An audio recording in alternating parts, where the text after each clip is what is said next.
Indramayu, fokus Pantura. Dewan Pimpinan Cabang Partai Kebangkitan Bangsa Kabupaten Indramayu, Jawa Barat menjadi partai yang paling diminati pendaftar untuk penjaringan bakal calon bupati dan wakil bupati Indramayu pada Pilkada November tahun 2024 mendatang. Ketua Despilkada DPC PKB Kabupaten Indramayu Ahmad Mujani Nur kepada Fokus Pantura mengatakan, hingga digelarnya rapat koordinasi calon bupati dan calon wakil bupati yang resmi mendaftar tercatat sebanyak 9 orang. Di antaranya Muhammad Sitkon, Rasta Wiguna, Suwarto, Luki Hakim, Abdurrafiq Fahman, Wawan Purwandi, Dedi Faizal, Ali Wardana dan Sri Budi Harjo. Ahmad Mujani menuturkan dari 9 calon yang resmi mendaftar 5 diantaranya adalah kader murni PKB yaitu Muhammad Sitkon, Rasta Wiguna, Suwarto, Ali Wardana dan Wawan Purwandi. Sementara di luar kader partai ada Luki Hakim dari eksternal Partai Nasdem, Sri Budi Harjo dari eksternal Partai Demokrat, Abdurrafiq Fahman pengusaha murni dan Dedi Faizal. Ahmad Mujani menuturkan, dari hasil Pileg Februari tahun 2024 lalu, PKB Indramayu memiliki 10 kursi di DPRD Indramayu, sehingga untuk mengusung pasangan calon bupati dan wakil bupati dalam Pilkada 2024 sudah memenuhi syarat ketentuan. Yang artinya PKB sudah punya tiket tanpa harus berkoalisi dengan partai manapun. Namun pihaknya hanya petugas partai di tingkat bawah, dan akan patuh sesuai perintah dan petunjuk DPP. Terpisah calon Bupati Indramayu Luki Hakim usai mengikuti wawancara oleh tim Despilkada DPC PKB Indramayu menyampaikan dengan modal hasil survei pada bulan Februari tahun 2024 lalu dirinya optimis akan mendapatkan rekomendasi dari DPP PKB. Luki mengakui hasil survei untuk dirinya sudah mencapai 43% jauh di atas calon bupati lainnya. Tentunya untuk mendapatkan rekom dari DPP PKB sangatlah optimis. Namun saat ditanya benarkah jika DPP PKB tidak memberikan rekom cabuk untuk dirinya makanya dirinya mundur dari pencolan di PKB dan berusaha masuk melalui partai lainnya. Seandainya saya kan punya cita-cita untuk mengabdi melalui jadi kepala daerah. Itu kan ada aturannya. Kalau aturannya itu kemarin perseorangan bisa ataupun bisa melalui partai.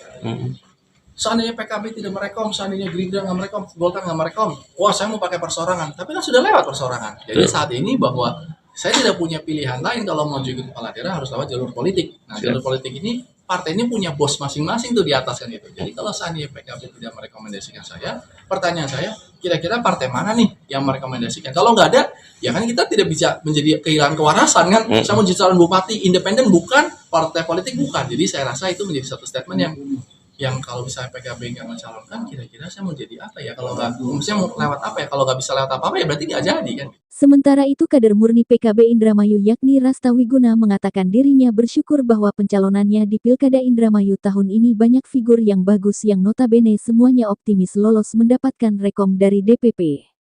Sebagai kader partai Rasta Wiguna yang sudah pengalaman dan sudah pernah maju pada pilkada sebelumnya, tak ingin sesumbar apalagi menyombongkan diri bahwa dirinya yang akan mendapatkan rekom. Semua calon sama kuatnya, mereka calon-calon yang daftar melalui PKB bukan asal orang yang artinya sudah punya pengalaman dan sepak terjang terjun di politik. Ditegaskannya, dari hasil wawancara yang disampaikan oleh panitia Despilkada DPC PKB, dirinya menyatakan sikap siap. Salah satunya adalah faktor finansial yang memang harus dipersiapkan oleh seorang calon bupati maupun wakil bupati. Wawancara tadi berkaitan dengan pertama strategi pemenangan. Strategi pemenangan seperti apa, kemudian tentang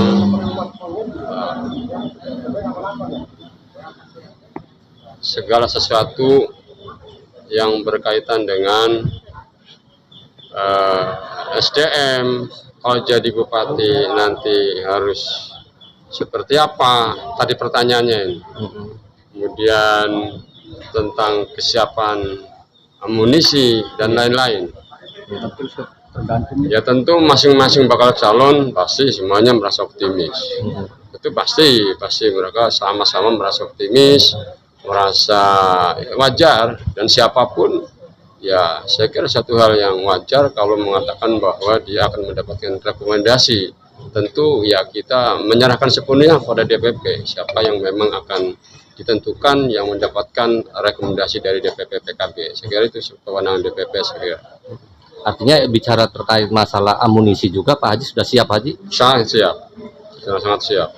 Terima kasih. Tentu harus disiapkan sih, karena minimal saksi dan operasional dan lain-lain, dana pemenangan harus disiapkan. Kalau nggak ada anggaran ya nggak mungkin kita akan memenangkan pertarungan, karena momentum untuk memenangkan ya periode ini dengan 10 kursi, maka PKB all out dari pengurus DPC sampai ranting anak ranting all out harus memenangkan pilkada 2024 yang akan datang. Berapa nominal yang mungkin Pak Haji bisa ceritakan?